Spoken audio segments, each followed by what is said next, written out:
Salut tout le monde, dites-moi, est-ce que vous avez toujours rêvé de devenir un sans-visage? Les théories autour des sans-visages sont nombreuses, que ce soit concernant Arya, The Waif ou encore Jaqen. Et c'est bien de lui dont nous allons parler aujourd'hui. J'ai déjà abordé cette théorie dans une précédente vidéo, mais le rendu n'étant plus à mon goût, j'ai décidé de la refaire entièrement avec un nouveau montage et de nouveaux arguments. Du coup, cette vidéo sera consacrée à la théorie ultra populaire sur le net qui suppose que Jaqen H'ghar et Syrio Forel sont une seule et même personne. Mais vous me direz, comment est-ce possible ?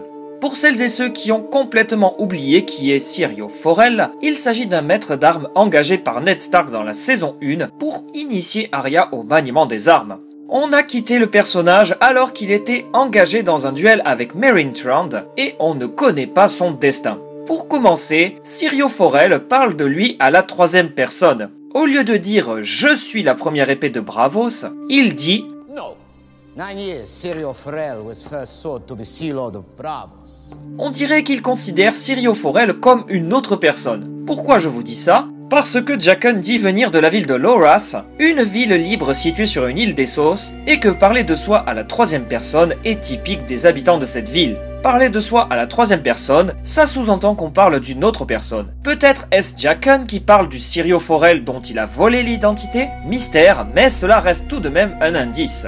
Ensuite, on peut voir que Syrio Forel a des capacités de combat assez spécifiques. Dès son introduction auprès d'Arya, il effectue une espèce de rotation avec ses deux épées en bois, et c'est assez curieux puisqu'on voit un personnage effectuer le même type de mouvement dans la saison 6. En effet, The Waif, qui est une disciple de Jaqen, effectue le même mouvement avec des bâtons en bois. Alors je vous calme tout de suite, cela ne veut pas dire que Jaqen et The Waif sont la même personne, mais si on part du principe que Syrio est Jaqen, on peut en déduire que Jaqen a montré ce même mouvement à The Waif, d'où le fait qu'elle le reproduise dans la saison 6. De plus, que ce soit pour Jaqen ou Syrio, l'entraînement s'effectue avec des armes en bois. Autre argument intéressant, on peut relier certaines phrases que dit Syrio à Arya, ou d'autres paroles échangées entre Jaqen et Arya. Voyez par vous-même. How can you be quick as a snake? Or as quiet as a shadow? When you are somewhere else.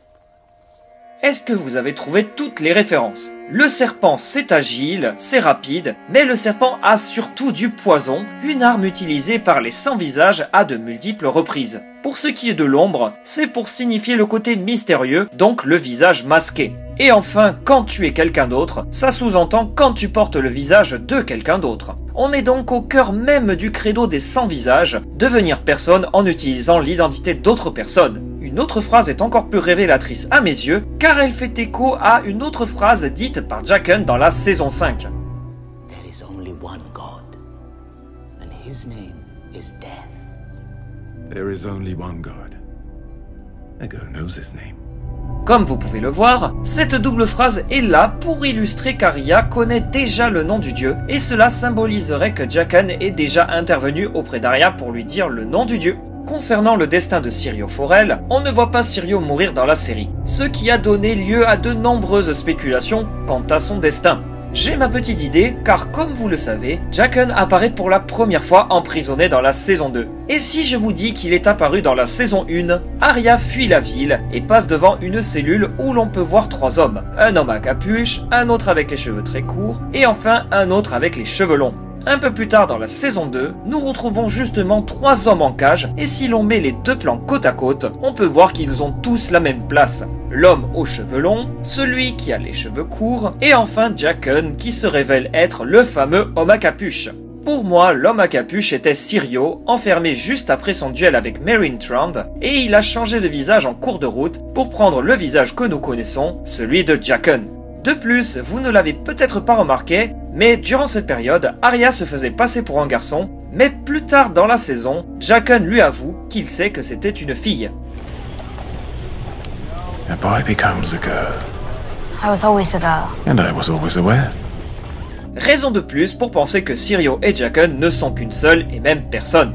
Enfin, ultime argument, lorsque Arya retrouve Jaqen à la fin de la saison 2, ils parlent tous les deux brièvement de Syrio Forel. Jaqen lui demande de venir à Braavos si elle veut devenir une sans-visage. Arya lui répond qu'elle connaît le nom de la ville puisque son maître à danser vient de là, et c'est à ce moment que Jaqen lui répond To be a dancing master is a special thing, but to be a faceless man, that is something else entirely.